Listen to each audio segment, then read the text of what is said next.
23. Et nous allons débuter la lecture au verset 25. Malheur à vous, scribes et pharisiens hypocrites, parce que vous nettoyez le dehors de la coupe et du plat, et qu'au-dedans, ils sont pleins de rapines et d'intempérance. Pharisiens aveugles, nettoie premièrement l'intérieur de la coupe et du plat, afin que l'extérieur aussi devienne net. Malheur à vous, scribes et pharisiens hypocrites, parce que vous ressemblez à des sépulcres blanchis, qui paraissent beaux au dehors, et qui au dedans sont pleins d'ossements de mort et de toute espèce d'impureté.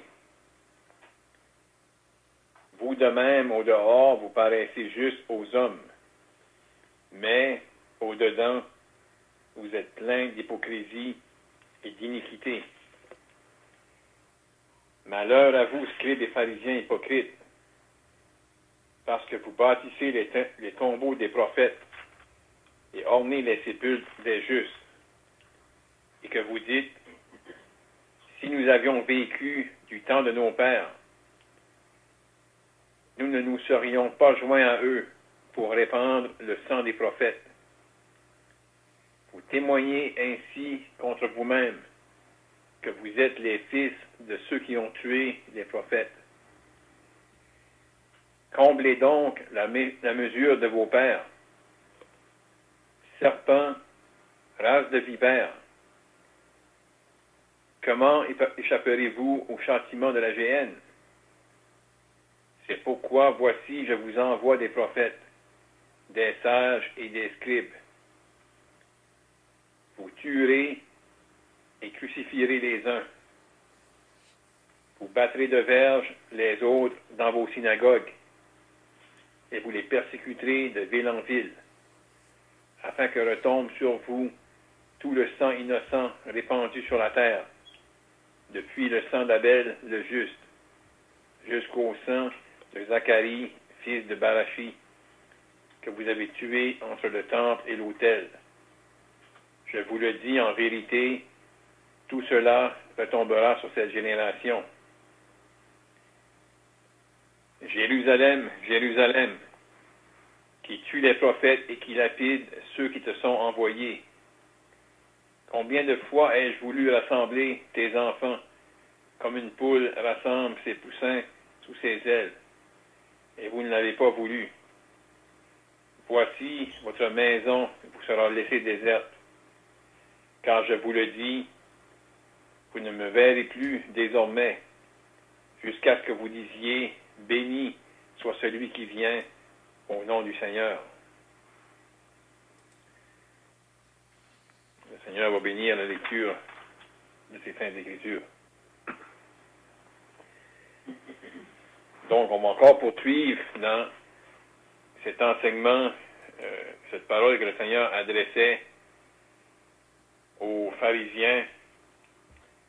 Et comme on avait fait ressortir, ces gens-là qui étaient religieux, ces gens qui, peut-être au début, avaient une bonne intention de vouloir s'attacher à la loi, préserver la loi, mais comment avec le temps avaient ajouté à la loi et comment c'était rendu flagrant que c'était simplement la religion, c'était de l'hypocrisie, et le Seigneur ici les condamne sévèrement. Puis vraiment,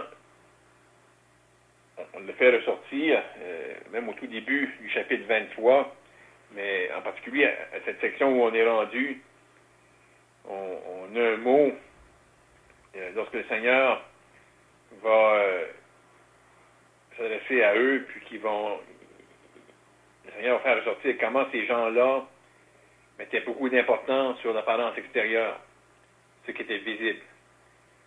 Puis, on sait au début du chapitre que leurs actions, ils cherchaient à les faire devant les autres, pour en être vus. Là, ils mettaient beaucoup d'importance sur l'apparence extérieure, mais l'intérieur n'était pas correct. L'intérieur n'était pas en règle avec Dieu. Puis, il va vraiment faire la comparaison entre eux et des sépulcres. Puis, c'est vraiment un mot qui m'a arrêté au verset 27, parce que ça nous dit que vous ressemblez à des sépulcres blanchis qui paraissent beaux au dehors, et au dedans sont pleins d'ossements. Au verset 28, il dit, vous de même, au dehors, vous paraissez juste aux hommes. Au dedans, vous êtes pleins d'hypocrisie et d'iniquité. Il y a vraiment une grosse différence entre être et paraître. Et en lisant le passage, ça m'est revenu à la pensée un message que notre frère Kenneth Billington avait donné, je pense, quelques années à Tracadie, justement sur son thème était ces deux mots-là, être ou paraître. Et ici, les pharisiens cherchaient à paraître. C'était vraiment l'apparence extérieure. Et c'était vraiment leurs efforts à eux, c'était leurs actions à eux. Puis on va même pouvoir faire un lien avec lorsque le Seigneur condamne leurs actions et qu'il va retourner jusqu'à Abel, le sang répandu, le sang d'Abel, qui avait été répandu par Caïn. Et Caïn avait fait une action. C'était le fruit de ses efforts, le fruit de son champ, offert à Dieu. Et c'était vraiment le côté religieux de l'homme qui ressortait. Donc le Seigneur ici les condamne sévèrement, puis il dit vraiment c'est l'intérieur qui devrait changer. L'intérieur devrait être premièrement propre, être net, puis là, ça va influencer sur l'extérieur. Et vraiment, celui qui était devant eux, celui qui avait marché devant eux, parmi eux, qui avait manifesté qu'il venait du ciel, et lui qui avait la puissance de changer l'intérieur. Faire d'eux des hommes nouveaux. Il les réconcilier avec Dieu. Mais ces gens-là s'opposaient à lui. Donc il les condamne sévèrement. Ensuite, il fait justement référence que ces hommes-là, il allait emmener les tombeaux des prophètes, puis il confessait d'un sens qu'ils étaient les fils de ceux qui avaient tué les prophètes que Dieu avait envoyés, que le Seigneur avait envoyés. Puis c'est vraiment intéressant de voir dans le passage ici, le Seigneur, la façon qu'il s'adresse à eux, c'est lui qui avait envoyé les prophètes. C'est lui qui était à l'œuvre. Puis, le Seigneur, en leur parlant, va dire, comblez donc la méchanceté de vos pères. Évidemment, c'est ça qu'ils vont faire. Leur père avait tué les prophètes. Et le dernier que Dieu envoyait, c'était son fils. Et eux, ils vont le traiter de la même manière, avec le même mépris, avec le même endurcissement. Incirconcis de cœur et d'oreille, comme Étienne pouvait dire. Mais le Seigneur est encore gracieux, le Seigneur leur parle. Puis, mais il fait référence comment, à la fin du verset 36, que il dit, ainsi retomberont sur vous tout le sang innocent répandu sur la terre depuis le sang d'Abel, le juste, jusqu'au sang de Zacharie, fils de Baraki, que vous avez tué entre le temple et l'autel. Donc Abel, c'était avant la loi, c'était au tout début de la création. Il faut démontrer que qu'est-ce qu'il y avait dans le cœur de Caïn. Caïn qui était inconverti. Mais c'était exactement la même chose qu'il y avait en eux. Même s'ils pouvaient retracer qu'ils étaient de la descendance d'Abraham, ils pouvaient dire qu'ils avaient reçu la loi de Moïse, ces gens-là avaient besoin d'être sauvés. Et là, dans l'endurcissement qu'ils étaient, s'ils demeuraient comme ça, il y a une grande condamnation qui pesait sur eux. Et là, à la fin du chapitre, le Seigneur va se lamenter sur Jérusalem. Quand le Seigneur, là, il s'adresse à eux, puis il peut retracer en arrière. Enfin, on peut dire que c'est comme le point culminant. Parce que justement, combien de fois il avait essayé? Il avait essayé par les prophètes. Il faisait entendre sa voix. Le peuple constamment s'éloignait de l'Éternel. Et le Seigneur avait essayé à plusieurs reprises. Et là, on arrive ici, puis le Seigneur pouvait dire sur eux qu'il tue les prophètes et qu'il lapide ceux qui te sont envoyés. Et là, le Seigneur, justement, c'est vraiment personnel ici. Pour ceux qui l'entendaient, ils auraient dû s'arrêter puis se demander qui est-ce qui est lui qui nous parle. Parce que vraiment, il parle comme c'est lui qui agissait dans les temps passés, dans les siècles passés. Combien de fois ai-je voulu rassembler tes enfants comme une poule rassemble ses poussins sous ses ailes, et vous ne l'avez pas voulu. Ils ont refusé, puis éventuellement ils vont faire comme que le Seigneur avait dit, comblez donc la mesure de vos pères. Leur père avait tué les prophètes. Eux, ils vont crier, crucifie, crucifie-le. Mais éventuellement, ils vont le revoir. Il va venir un temps que le peuple juif, dans le désespoir, vont crier à Dieu. Puis ils vont voir celui qu'ils ont percé. À ce moment-là, ils vont pleurer sur lui. Il va y avoir une repentance pour un reste d'Israël. Mais ici, le Seigneur est vraiment sévère, puis cet enseignement-là demeure encore pour le juif religieux qui demeure dans l'endurcissement.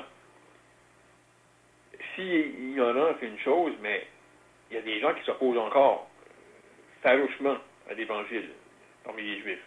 Ils connaissent le message de l'Évangile, mais ils le repoussent et ils le refusent. Mais le Seigneur a les mêmes paroles pour eux. Mais si la repentance prend place, il y a un salut qui est disponible. On ne va pas en dire plus pour l'introduction. On encourage encore les frères à participer par des questions, des commentaires. Et encore une fois, ce soir, on peut avoir un bon temps dans l'étude de la parole de Dieu.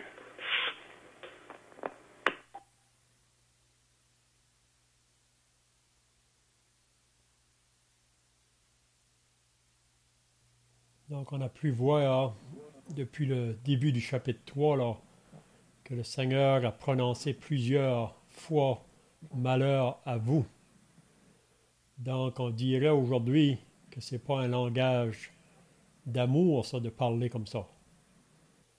Mais c'est pas que le Seigneur aime pas ces personnes, les individus, mais c'est leur manière de vivre qu'il n'aime pas. Parce que c'est des personnes qui représentent le peuple, qui sont censés d'être des exemples pour le peuple, mais on peut voir, comme qui a été mentionné là, que c'est des personnes toutes extérieures, mais leur intérieur n'a jamais été régénéré. Donc c'est pour ça que Jésus, quand que Nicodème est venu le voir pendant la nuit, dans Jean chapitre 3, il a pu dire à Nicodème, en vérité, je te le dis, si un homme ne naît de nouveau, il ne peut pas entrer dans le royaume de Dieu. Donc, à moins d'une nouvelle naissance, l'homme ne peut pas entrer dans le royaume de Dieu. Même l'homme le plus religieux, extérieurement.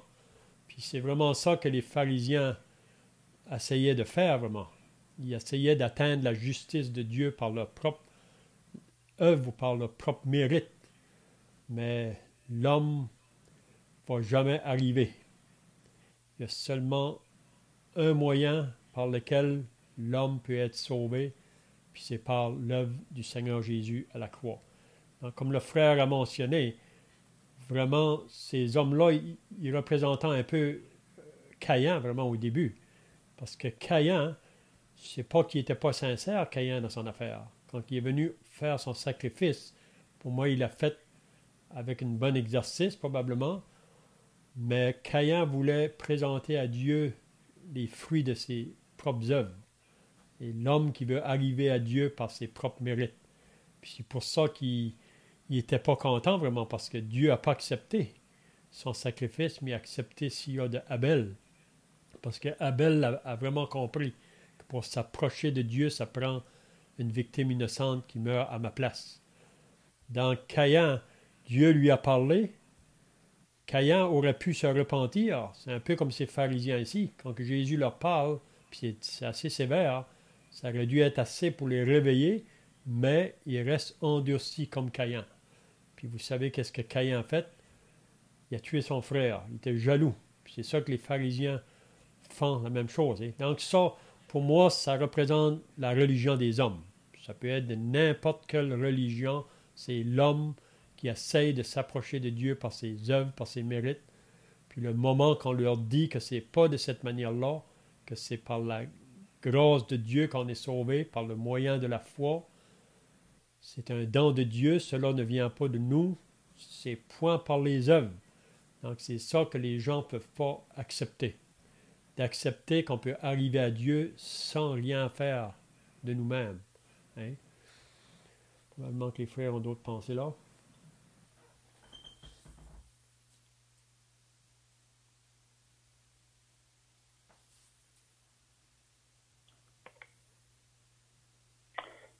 On peut voir que ce qui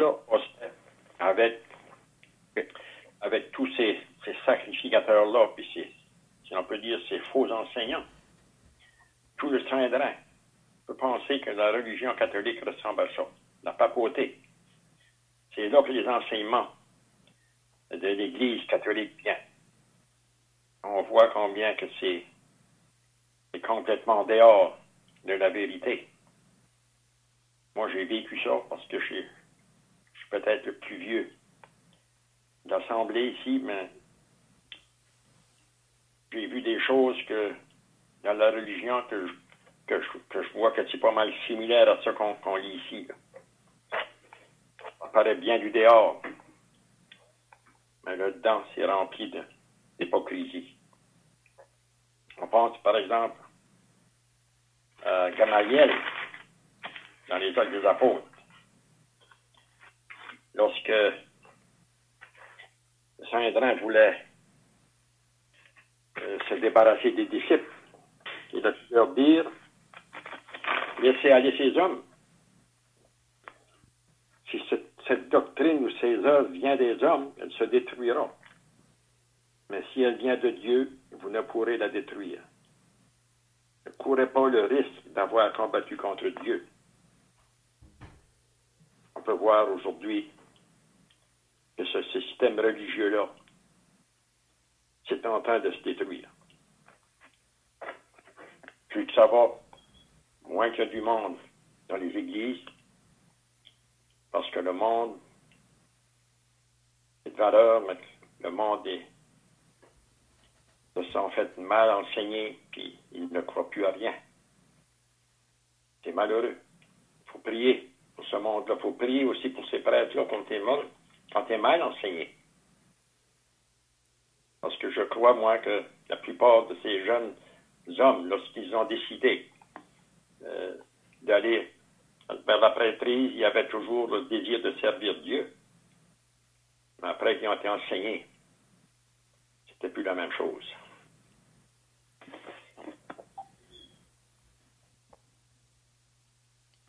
Parce que ces hommes-là, les scribes pharisiens, étaient bien habillés, bien mis, puis étaient regardés par le monde comme des personnes qui étaient intelligents. Mais ils ne voyaient pas le dedans de ces personnes-là. Parce que vous nettoyez la coupe, dehors de la coupe et du plat, et qu'au-dedans, ils sont pleins de rapine et d'intempérance. Donc, le Seigneur voyait le dedans de ces personnes-là. Mais est-ce qu'on peut dire que ces personnes-là voulaient prendre la place du Seigneur, Isaac? Oui, la religion des hommes, ça a toujours été comme ça, vraiment. C'est des hommes parce qu'ils ne sont pas nés de Dieu, ils n'ont pas l'esprit de Dieu. Donc, c'est des hommes qui veulent dominer sur le peuple. Puis ça a toujours été, vraiment, depuis le début de l'histoire. Donc, c'est l'homme qui veut dominer. Et la plupart de ces gens-là, ce n'est pas des gens sans instruction. Là, la plupart, ce sont des gens qui sont très instruits. Mais même, je me rappelle, moi, quand j'ai commencé à lire la Bible, on ne nous encourageait pas à lire la Bible parce qu'on nous disait que c'est seulement les gens éduqués ou instruits qui devraient la lire. Les gens ordinaires, ils ont peur qu'on pouvait la mal interpréter. C'est vrai que ça aurait pu être possible aussi. Mais quand j'ai lu la Bible, surtout dans Matthieu au chapitre 11, là, Jésus a fait une prière, puis il disait « Je te loue, Père du ciel et de la terre, de ce que tu as caché ces choses aux sages et aux intelligents, mais que tu l'as révélé aux enfants ou aux simples. » Donc, qu'est-ce que j'ai compris en lisant ça? Que Jésus nous faisait comprendre qu'on ne peut pas connaître Dieu ou comprendre Dieu par notre propre intelligence, par notre propre sagesse. Parce que l'homme, à cause de sa nature pécheresse, il est très, très loin de Dieu. Donc, à moins que l'Esprit de Dieu fasse un travail dans un homme, il ne va jamais arriver à connaître les pensées de Dieu. Donc, l'homme peut être religieux, comme on voit ici, mais c'est tout extérieur. Qu'est-ce qu'on voit que la religion peut faire? C'est seulement quelque chose à l'extérieur. Elle ne peut pas changer le cœur de l'homme, comme notre frère l'a dit au début. Mais le Seigneur Jésus, lui, est venu pour changer le cœur. C'est possible d'avoir un extérieur sans avoir l'intérieur. Mais Jésus, lui, quand il change, c'est l'intérieur, puis ensuite, ça se manifeste à l'extérieur.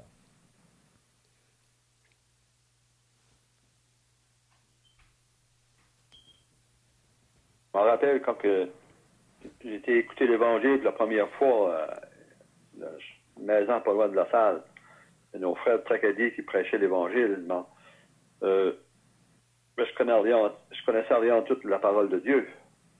Mais après avoir assisté à plusieurs réunions, là, je m'ai vu que l'intérieur n'était pas propre. Je m'ai vu dans mes péchés. C'est pour ça que j'ai venu au Seigneur, parce que ce vendredi soir-là, il y a un frère qui a parlé sur les deux chemins, en Matthieu au chapitre 13. Les deux chemins. Ça m'a parlé. Donc, pour être sauvé, il fallait que je nettoyais l'intérieur. Et le dimanche matin, ben là, j'ai venu au Seigneur.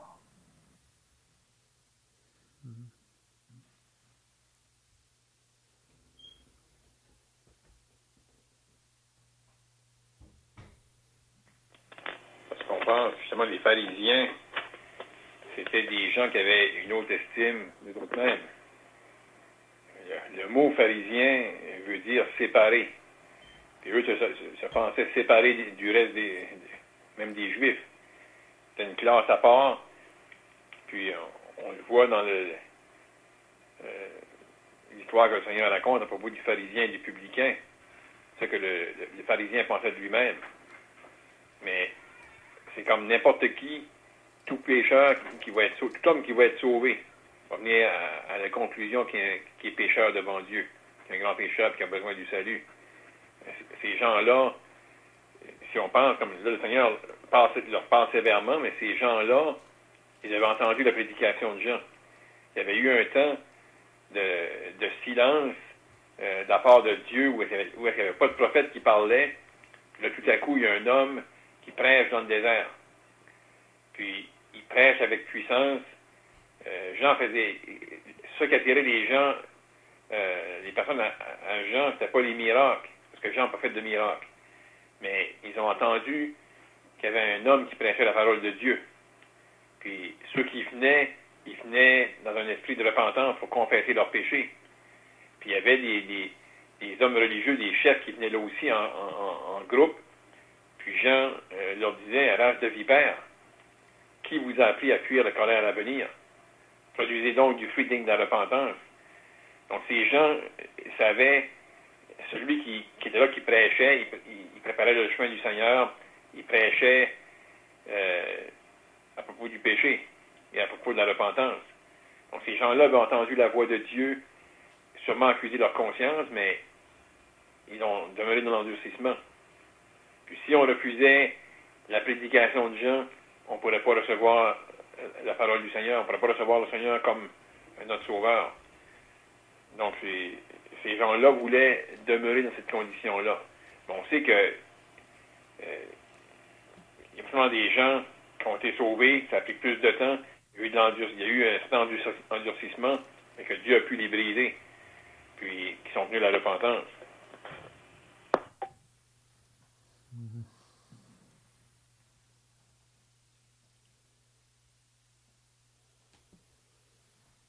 C'est ça, donc c'était les mêmes personnes qui étaient là, comme frère vient de dire, au début du ministère du Seigneur. Parce que Jean-Baptiste a prêché juste avant que Jésus commence son ministère public.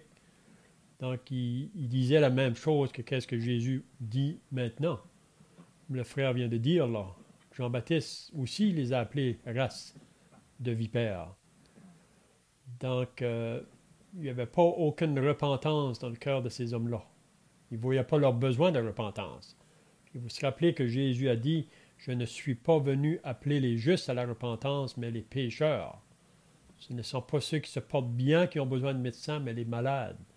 Donc, ces hommes-là voyaient aucunement leurs besoins.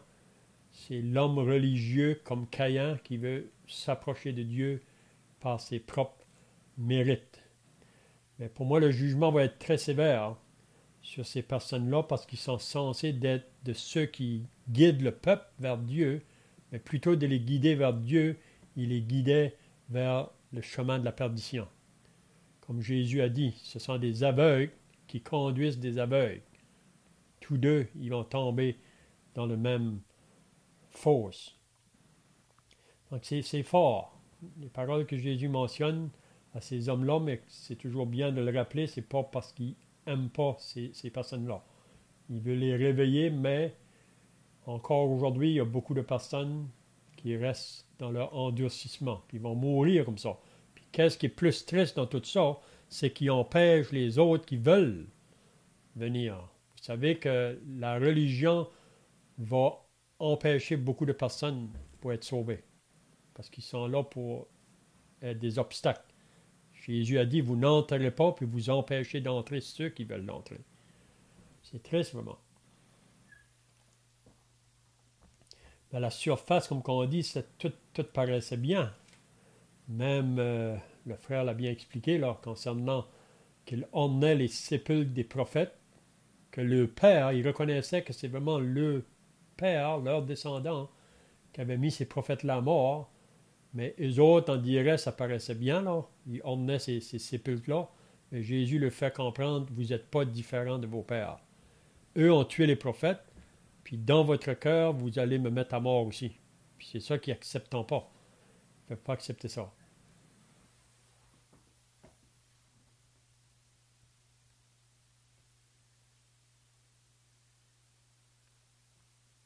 Je vois aussi Nicodème, qui était un pharisien, un des seuls peut-être qui était sauvé.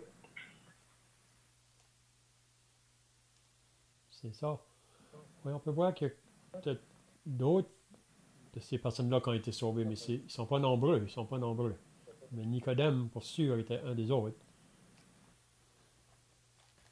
Est-ce qu'il y a d'autres pharisiens de mentionner à part que Nicodème qui aurait été sauvé? Oui, on voit que Paul était aussi un pharisien. Hein? Paul, oui. Ouais, Paul était un pharisien. Puis on voit, je me semble qu'il y a un passage dans les Actes aussi qui parle qu'il y a plusieurs sacrificateurs qui se sont convertis. Là. Ouais. Mais c'est pas la multitude. Hein? C'est comme Paul dit dans l'Épître aux Corinthiens, en parlant aux chrétiens à Corinthe, il dit, parmi vous qui ont été appelés, il n'y a pas beaucoup de sages, pas beaucoup de nobles, pas beaucoup de puissants, mais les âmes qui sont sauvées, souvent, c'est des gens très simples, les gens ordinaires. C'est pas qu'il n'y en a pas des sages, il y en a, mais il n'y en a pas beaucoup. Parce qu'ils pensent qu'ils sont corrects. Hein?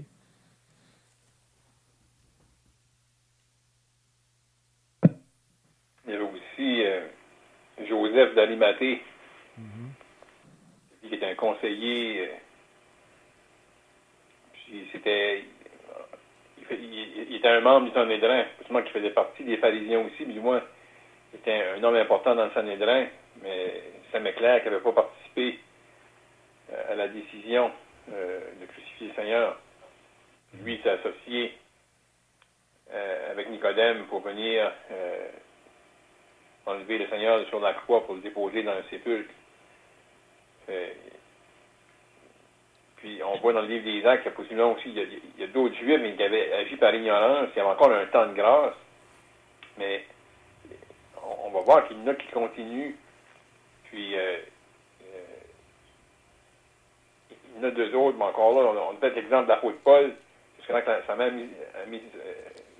le Seigneur a mis sa main sur lui, il était très opposé à l'Évangile, justement, il persécutait les chrétiens, mais on voit dans le livre des Actes des Apôtres qu'il y a eu quand même beaucoup de Juifs, surtout au début du livre des Apôtres, qui ont été sauvés. Il y en a qui avaient une attitude quand même moins dure, puis qui avaient une oreille pour l'entendre, mais qui voulaient voir dans les Écritures, voulaient les convaincre par les Écritures que Jésus était le Messie.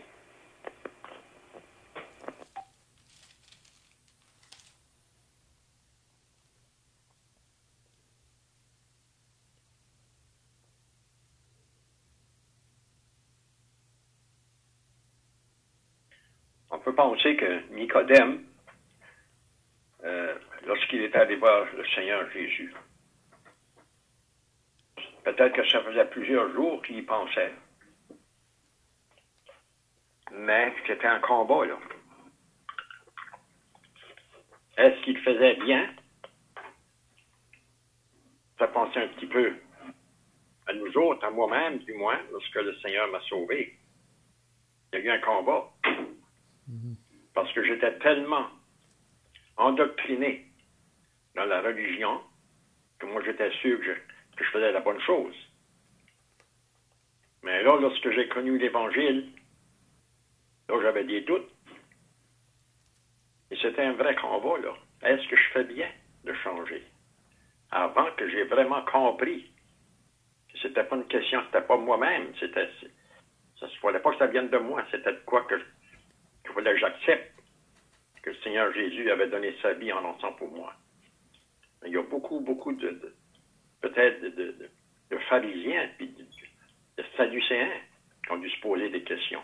On pense aussi à Gamaliel, et probablement que cet homme-là aussi, ce pharisien-là, était sauvé.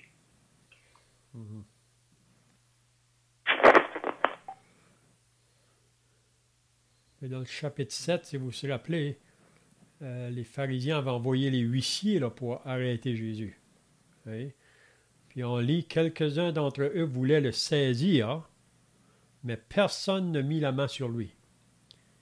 Ainsi les huissiers retournèrent vers les principaux sacrificateurs et les pharisiens, et ceux-ci leur dirent, pourquoi ne l'avez-vous pas amené? Les huissiers ou les soldats répondirent, jamais homme n'a parlé comme cet homme. Donc, quand ils étaient sous l'écoute de l'enseignement de Jésus, ça les frappait vraiment. Parce qu'on lit dans Matthieu 7 que Jésus ne parlait pas comme les pharisiens, mais il parlait avec une autorité. Puis là, les pharisiens leur répliquèrent, « Est-ce que vous aussi, vous avez été séduits? » Donc, ils reprochent les soldats d'avoir été séduits par les paroles de Jésus. Y a-t-il quelqu'un des chefs ou des pharisiens qui ait cru en lui? Donc, ils demandent maintenant la question à leur, si on peut dire. Mais cette foule qui ne connaît pas la loi, ce sont des maudits. Parce que les autres, ils prétendaient d'être des connaisseurs de la loi. Toutes les autres qui ne connaissent pas la loi, ce sont des maudits. Mais là, Nicodème va parler. Puis c'est ça qui va déranger probablement ces hommes-là. Nicodème, qui était venu de nuit vers Jésus et qui était l'un d'entre eux, leur dit, « Notre loi condamne-t-elle un homme avant qu'on l'entende et qu'on sache ce qu'il a fait? » Puis là, eux vont répondre à Nicodème et lui répondirent, « Es-tu aussi galiléen?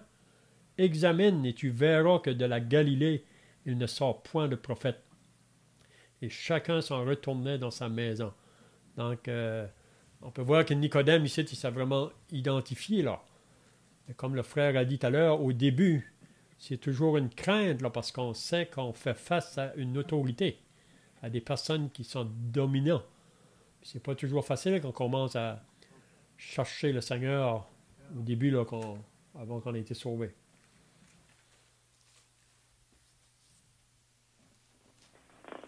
Là, on peut voir la différence. Comme justement, Nicodème faisait partie d'eux autres.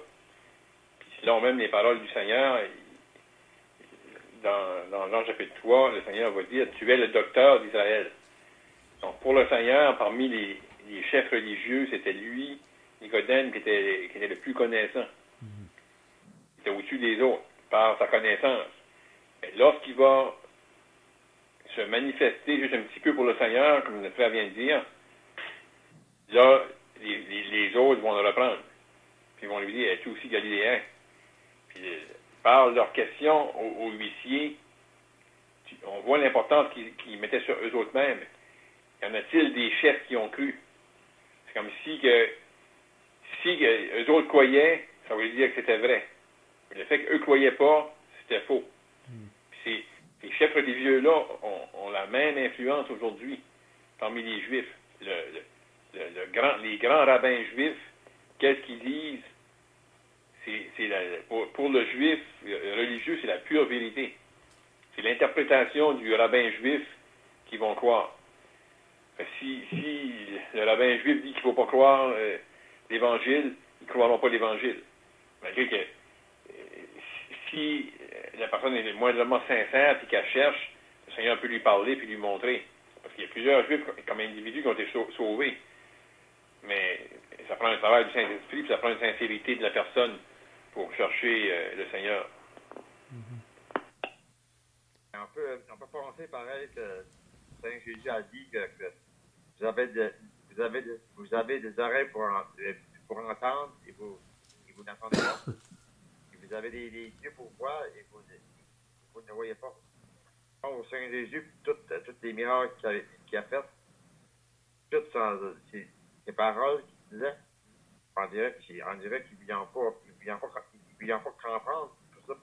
Et c'est pour ça que le Seigneur Jésus a pu dire que vous avez des oreilles pour entendre.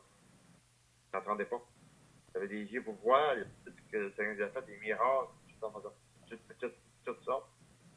Et on dirait qu'il ne vient pas voir.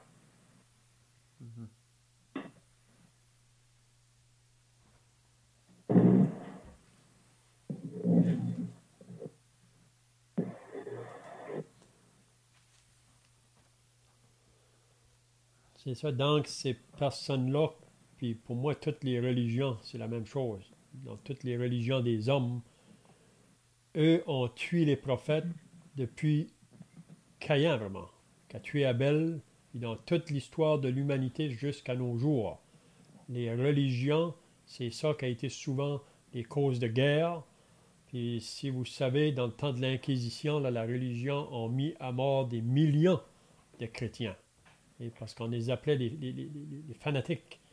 Le moment qu'on ne se soumettait pas à leur dogme, à leur enseignement, on nous met à mort. C'est de même partout. Donc, le moment qu'une personne commence à avoir un intérêt pour la parole de Dieu, le plus gros combat pour moi, c'est vrai que ça peut commencer par la famille, là, mais le plus grand combat qu'on a à faire face, c'est avec la religion qu'on s'est trouvé dedans. Toute personne, de n'importe quelle religion qui va se convertir, il va rencontrer l'opposition de sa propre religion. Hein.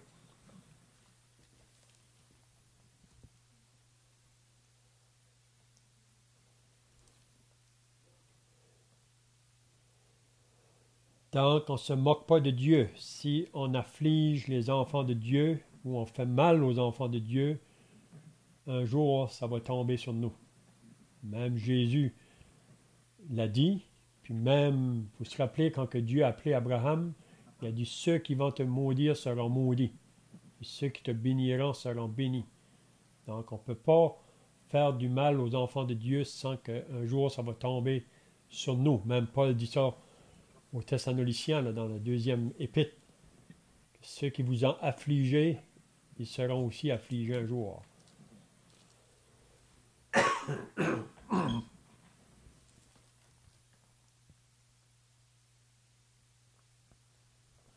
On peut penser pareil quand Hitler a tué beaucoup de Juifs, des millions. Penser on voit ça Hitler a donné la main au pape. Vous pensez comment que la religion était là pareil là-dedans? Oui, puis vraiment... Pensez Okay. à la tente à Budgenil, quand que la bande de Budgenil qui était alentour, puis ils attendaient l'Évangile. Mais ça les a enragés. Ça, ils voulaient même tuer les chrétiens. Parce qu'on sait ce qui est arrivé. Ils ont battu les chrétiens ce soir-là. Donc, ça enrageait. Qu'est-ce qu'ils attendaient, eux autres? L'Évangile qu'ils attendaient, c'est quelque chose qu'ils ne faisaient pas leurs affaires. C'est pour ça qu'ils voulaient, qu'ils étaient contre les chrétiens. C'est pour ça qu'ils lancent des sortes de choses, de projectiles parmi les chrétiens. Donc, mais il y a beaucoup de ces personnes-là qui sont décédées. On a prié pour eux autres longtemps aussi, pour que le Seigneur pourrait les sauver avant leur mort. Donc, c'est ça qui est arrivé avec ces personnes-là. Ils voulaient détruire les chrétiens.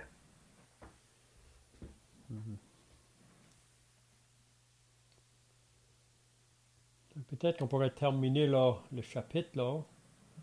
Le frère l'a déjà mentionné au début. Là. Ici, Jésus, à la fin de son discours, si on peut dire, concernant ces pharisiens, là, c'est comme ici qu'il lance encore un appel, Jérusalem, Jérusalem. Il dit bien clairement, là, c'est vous qui avez tué les prophètes et qui les avez lapidés. Pourtant, Jérusalem, c'était là où que Dieu avait placé son temple. Ça aurait dû être une place où on adore Dieu, où on obéit à Dieu. Mais c'est le contraire. Puis encore aujourd'hui, vous savez, Jérusalem, c'est le centre religieux de la terre. Beaucoup de monde se ramasse là, des touristes, ils vont là par milliers. Mais si Jésus serait pour venir encore pour aller dans ces lieux-là, il ne jetterait encore dehors. Pourtant, il y a des grosses choses religieuses. Hein? Jérusalem, Jérusalem, qui tue les prophètes et qui lapide ceux qui te sont envoyés. Puis comme le frère l'a dit tout à l'heure, combien de fois Jésus me fait comprendre que c'est lui. C'est lui qui a envoyé les prophètes autrefois. Combien de fois ai-je voulu rassembler tes enfants? Combien de fois que les prophètes sont venus pour essayer de détourner ce peuple-là de leur voie de perdition. Mais ils refusent de se repentir. Donc, quand on ne veut pas se repentir, on se débarrasse des serviteurs de Dieu. On les met à mort parce qu'ils nous dérangent. Vous savez, Jean-Baptiste a eu la tête coupée parce qu'il disait la vérité. Hein? Donc, c'est pareil aujourd'hui. Combien de fois ai-je voulu rassembler tes enfants comme une poule rassemble ses poussins sous ses ailes? Donc, la poule, quand elle voit le danger, elle veut ramasser ses poussins.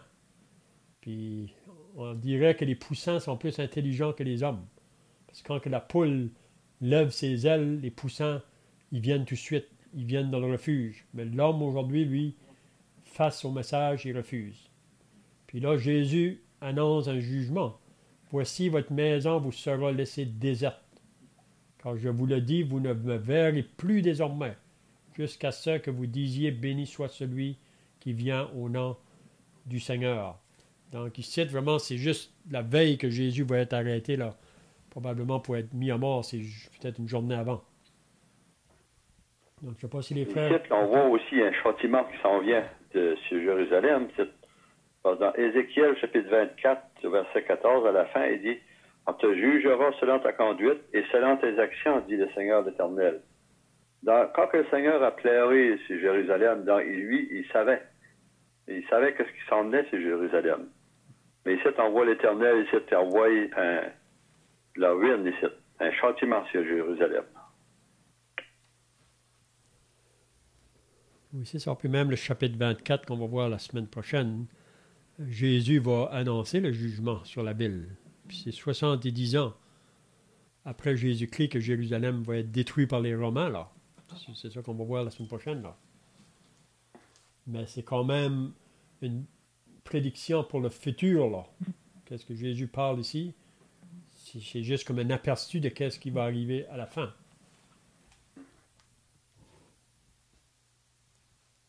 Je vois que le temps est passé, donc si un frère veut terminer par la prière, puis ensuite on reprendra la semaine prochaine s'il y a d'autres choses à ajouter là. Jésus-Christ, nous voulons en terminant. Encore une fois, te remercier pour ce temps précieux que nous avons eu pour pouvoir te prier, déposer nos requêtes devant toi et ouvrir ta sainte parole. Et Père, on te remercie pour le jour où nos yeux ont été ouverts. On était dans nos péchés et sans espérance. On était aveugles. On était insouciants du danger qui était devant nous. On s'appuyait sur la religion, sur nos œuvres. Père, on te remercie pour l'Évangile qui a croisé notre chemin. On te remercie pour le si grand salut que nous avons reçu dans ton Fils, le plein pardon de nos péchés. Et on te remercie pour l'espérance qu'on a en lui. Et on pense, Père, comment, depuis ce jour où nous avons été sauvés, comment tu nous as nourris par ta parole, comment tu nous as enseigné, tu nous as fait grandir dans la foi et dans la vérité. Et Père, on te remercie pour toutes les choses que tu nous as montrées dans ta parole. Et on te remercie pour ta parole qui est vivante. Et Père, on te remercie encore pour ce qu'on a considéré ce soir. On te remercie qu'on a cette liberté, ce privilège de pouvoir le faire. Et on te prie qu'on pourrait toujours l'apprécier. Et maintenant, on te prie qu'il puisse nous préserver en se quittant. On te prie au nom du Seigneur Jésus-Christ. Amen. Amen.